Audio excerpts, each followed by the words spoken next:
Hello, everybody. My name is Thor Young. I'm a moderator at Bear Bull Traders, and I would like to do a recap for you today. In today's recap, I'm going to be doing something a little bit different, which is I'm going to be showing you how to set up, configure, and use Camarilla pivot points off the pivot point study in DOS. Now, specifically, I'm using Daytrading, so the configuration I'm going to show you is how to do this. However, these pivot points are generically available in most platforms, so you should be able to add them in and use them. But in the process of this video, we're going to talk a little bit about how they look and how they work. So Camarilla pivot points are available in DOS. By going up here, you can click on your chart and go to your study config. In there, if you go down, I remember it's right around VWAP. You see VWAPs here? You can go to pivot point and select to add that study. Once you're in there, you can click on it, and I'll leave this up for a second. So if you're on YouTube or looking at this in a different method, you could just take a quick screenshot and see it. So what you're going to go in there is you're going to select your period for 1 day. Your type is going to be line. It also does a grid, but I find that a little too busy looking, so I prefer line. And then I like to label them because I like to know what they are. And then you select Camarilla pivot points. I've decided to not calculate pivot points without using pre-post market data because I actually think the post market data can be very, very useful. So I would like that to be in there. And then I use the default colors for the most part. Okay, hit OK and then hit commit. And that adds them in there. So what Camarilla pivot points are doing is they're using previous daily information, pivots off of the previous daily. They're using post-market data and some other variables, and they're put into equations. And those equations go through and they give you what the program plots as the most reliable support and resistance areas.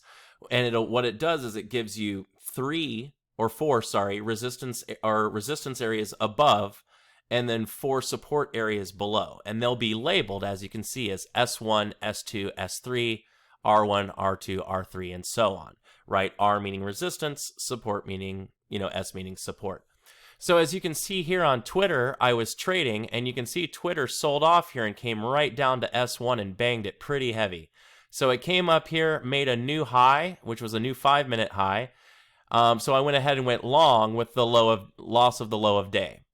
We did throw a little bit of a hammer and then pulled up and went long, but I got to move up to the previous daily level, partial, and then I took partials again as we broke R2. But notice as soon as we went through pre-market high, wicked straight up for R3. We couldn't make it to R3 before we came down, tested, and then lost R2. So the main things that I really like about these is they provide you a visual area of where the price can really go. A lot of the times we don't focus well enough on whether we're too high in the ATR of the stock or too low in the ATR, which is the average trading range for the day, right?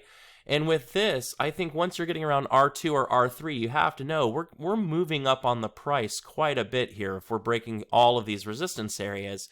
And it can kind of help maybe keep you out of going long when you're a little bit too high on the price rather than letting it retrace, test one of these resistances, and then move up. So you see I got stopped out here on Twitter. Let me show you another instance of one that I did today. My main trade for this morning was actually on Pinterest. Pinterest had a big catalyst this morning, so I was really looking forward to seeing what it was going to do. You notice S1's down here. Now, I actually pulled a pre-market level off of here that I really liked and I was using over, and I decided to use that over S1. But you can see here, Pinterest came down here. It actually bounced and came back up, so I went long as it broke above this mini support here. I got a partial, but then I stopped out at break even. We came off, we hit my line, came back up, made a new green, went red to green, so I went long again, got a couple partials, but stopped out. Couldn't quite get that continuation, so I thought, you know what, we're going to have to be a little bit more patient. Sure enough, we came up here. I went long at the break of this candle, got great partials, was able to do an add and get a move up. So I want to come out on the greater level since we're talking about the pivot study, and I want you to see exactly how accurate this study can be. So as we moved up here, notice I got partials right into R1, It came off of R1, bounced, went all the way up to R2, and this is really where I started to feel good about this study. Notice how we consolidated here. Now, this blue line that's coming in here is VPOC. The pivot study draws before the market even opens, so all of these lines were already here. VPOC is dynamic, and it doesn't come in until after the fact to let you know where the major shares have been exchanged. So if you look at this, notice that this consolidation, or what actually ends up looking more like a distribution actually, happened right on resistance 2. And VPOC shows you that's where the majority of the shares were. So at first I added into this thinking that we were accumulating for another move up, but now what I can see is we actually distributed here before we pushed up and did a sell-off as it broke high and low, basically tricking a lot of people into taking longs here. Smooth move, market makers. I like it. But the price pushed up here on much lighter volume than I would have expected. I got a nice partial there, but then it pulled back. I tried an add, got in there, and then stopped out.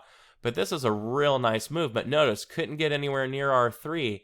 But we broke out off of R2 perfectly. Once we felled R2, look, retest to that end, VPOC, and then we fell down. Worked great, right? Last trade I'm in right now is I'm actually in a trade off of NEO. Unfortunately for NEO, or for me in this fact, I couldn't use the pivot study here because NEO it went too aggressive this morning. Stock had a big breakout this morning and it did really well, which for me kept me from being able to take a long in it. Whenever a stock is above R4, I generically am using a rule now that I'm just not willing to go long on it. Now, obviously that kept me out of this trade, but for me, I just feel like being so high above the price is just, I feel like I'm buying high, expecting it to go higher, when you really should sell high to go low or buy low to go high. You know, just common sense, right? So NEO came up here and got a really, really solid reversal on it. If you guys have watched, if you're a BBT member and you haven't caught Jared's Pearson fail that he reviewed, this will kind of have a little bit of that look if you did catch it. But what we have here is a strong move up on NEO, and it happened on extremely high volume. I'm going to call it climactic. And after it hit that area, it immediately threw indecision. As soon as it made a new low, I went short, loss of the high a day. Got some great partials. I went really relaxed on the risk on this one, so it wasn't too bad. But even with just a few hundred shares, you can see I've already made an extra $89 on this one. And right now I'm just kind of letting it go down. I've got 100 shares still in here that I'd like to see drop down to 29. That should get me to over $100 on this trade. So all in all, closing out my day great, above goal, had a good time. No red trades today for me at all using the pivot study and then the climactic reversal. So I hope everybody had a fantastic trading today. Very nice to enjoy a little bit better of a market day. Certainly did better for me. Hopefully it did better for you. I hope everyone has a fantastic day, and as always, keep it green. Thanks.